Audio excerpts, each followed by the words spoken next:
What if the most dangerous man in WWE right now is not dangerous because of his size, his speed, or his in-ring ability, but because of a phone call that was never made?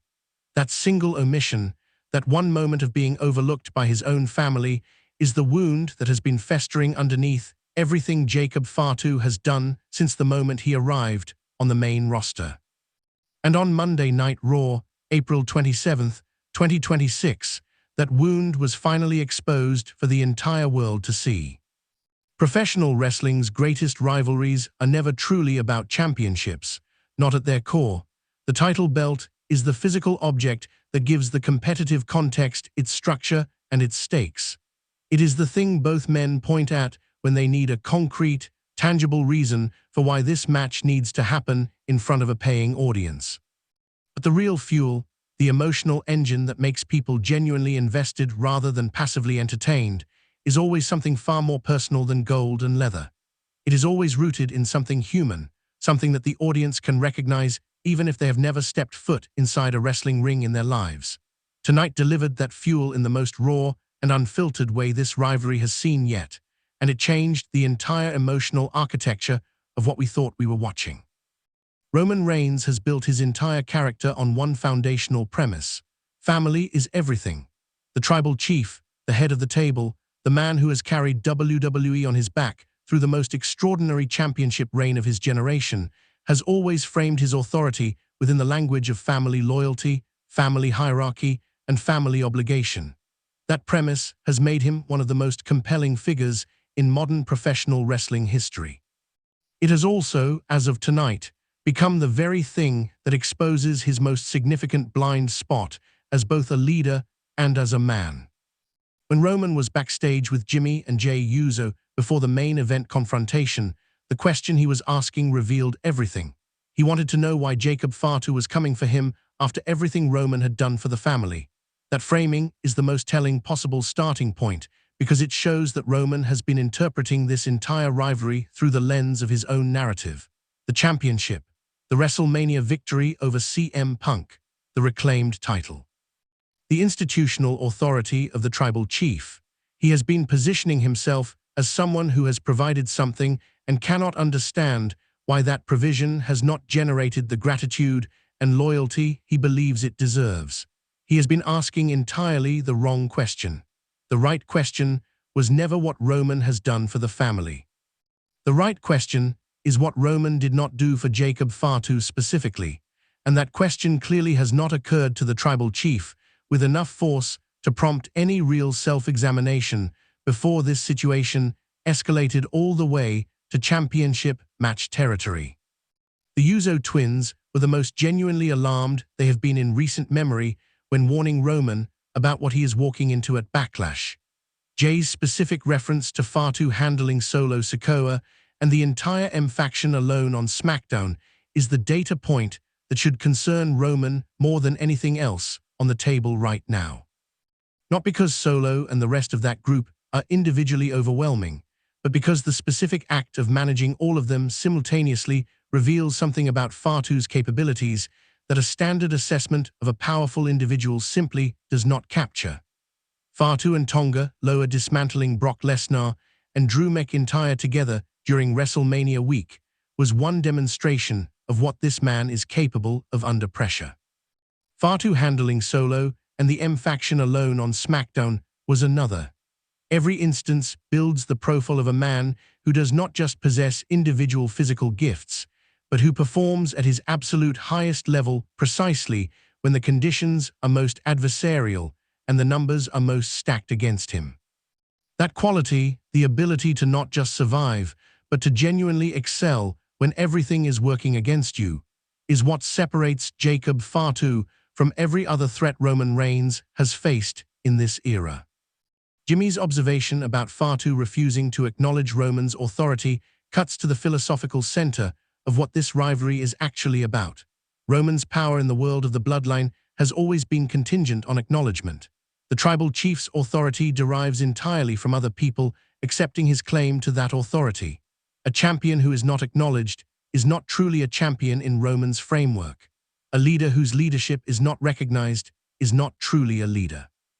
And Jacob Fatu refusing to acknowledge Roman is not just a competitive threat in that world. It is an existential one. It challenges the very foundation on which everything Roman has built his character and his faction is resting.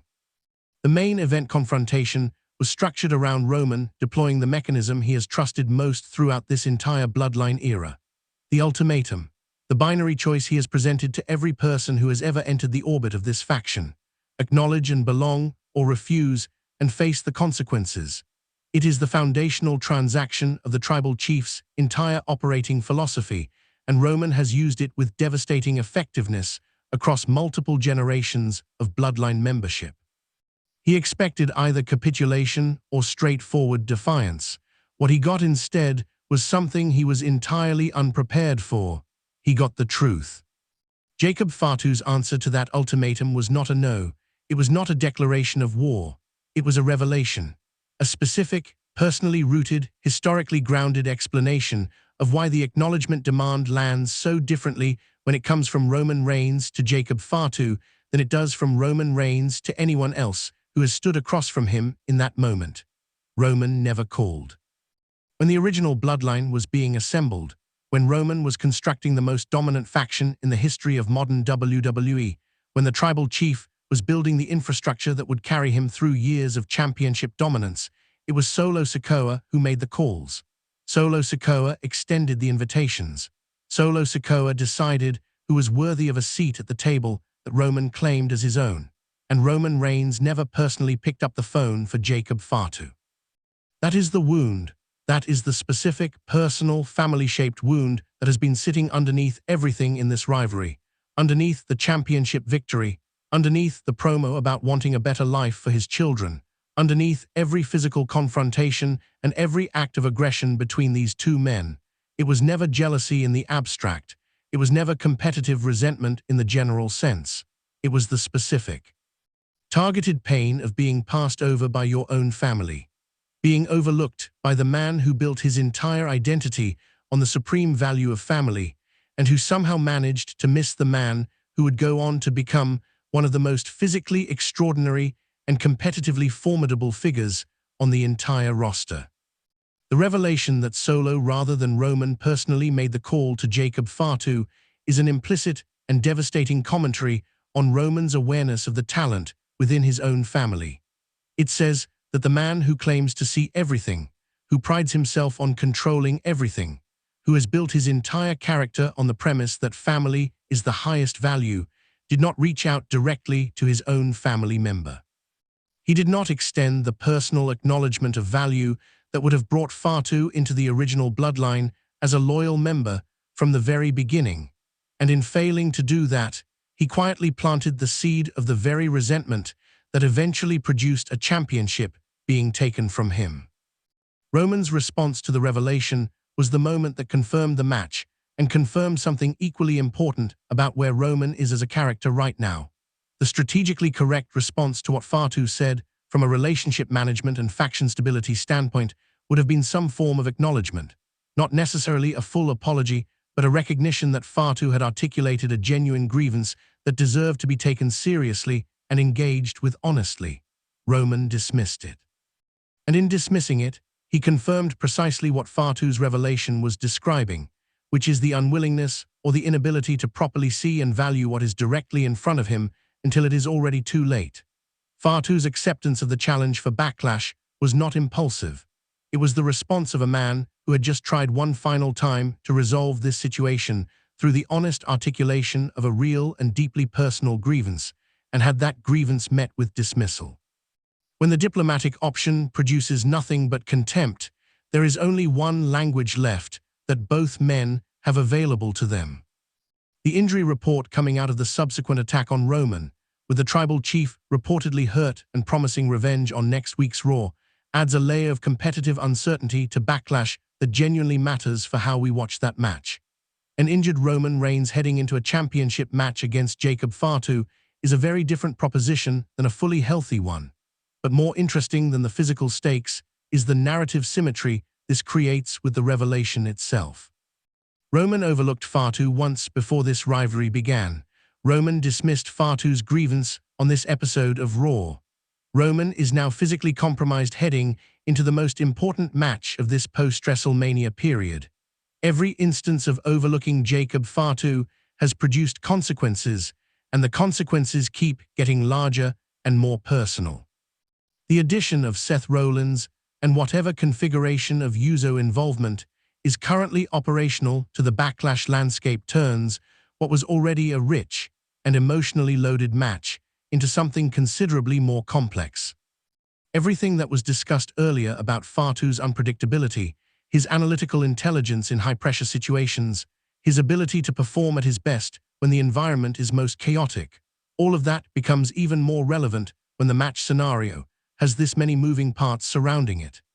Jacob Fatu going into Backlash against Roman Reigns with all of these variables in play is a genuinely different proposition from anything this rivalry has offered before. What tonight's Raw ultimately delivered was the emotional core that every truly great rivalry needs to have if it is going to sustain an audience through months of television and into a major premium live event. The revelation about the phone call that was never made, the wound that has been underneath everything, the specific and very human failure of a leader to properly see the value that was standing right beside him the entire time. That is the story. That is what makes Jacob Fatu's championship reign and his campaign against Roman Reigns something worth caring about on a level that goes beyond the physical spectacle of what these two men are capable of producing inside the ring. Roman Reigns is about to face the consequence of a mistake he made long before this rivalry ever officially began, and he still does not fully understand what he is actually dealing with. Backlash cannot come soon enough. Welcome to Wrestling Juice, and if you enjoyed breaking this down with us, make sure you hit that like button, subscribe to the channel, and stay with us because this story is only getting started.